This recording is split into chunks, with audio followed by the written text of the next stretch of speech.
નજર કરીએ ભરૂચ ઉપર તો જંબુસર પાસે એસટી બસ કાચમાં ખાબકવાનો મામલો સામે આવ્યો કે જ્યાં એસટી બસના ડ્રાઈવર સામે જંબુસર પોલીસે ગુનો નોંધ્યો છે। ત્યારે ઘટનામાં બસમાં સવાર 37 મુસાફરોને ઈજાઓ થઈ હતી, જ્યાં કારેલીથી જંબુસર આવતી બસ કાચમાં ખાબકી હતી। ત્યારે જગદીશ ઝાલા નામના ડ્રાઈવર સામે ગુનો નોંધાયો છે, જ્યાં ગફલતભરી રીતે વાહન હંકારવા બદલ ગુનો નોંધવામાં આવ્યો।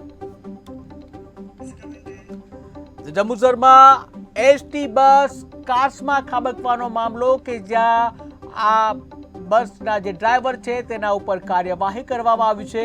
ઉલ્લેખનીય છે કે ઘટનામાં બસ સવાર 37 મુસાફરો હતા, ત્યારે કારેલીથી જંબુસર આવતી હતી આ બસ, જેમાં જે અકસ્માતની આ ઘટના બની હતી। ત્યારે એસટી બસના ડ્રાઈવર સામે જંબુસર પોલીસે ગુનો નોંધ્યો છે, જ્યાં બસમાં સવાર 37 મુસાફરોને ઈજાઓ થઈ હતી કે જ્યાં બસ ડ્રાઈવરની ગફલતભરી રીતે હંકારવાને લીધે ગફલતભરી રીતે ડ્રાઇવિંગ કરવાના લીધે 37 મુસાફરો છે ઈજાગ્રસ્ત થયા હતા। ત્યારે પોલીસે ડ્રાઈવર વિરુદ્ધ ગુનો દાખલ કર્યો।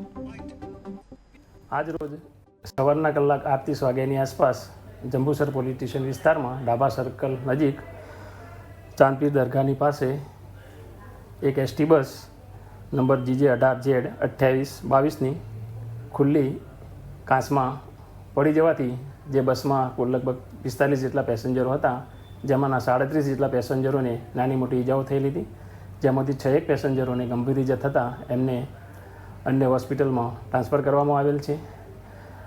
આ જે પેસેન્જરો હતા એમાંથી લગભગ 26 જેટલા કોલેજ ITIના વિદ્યાર્થીઓ હતા।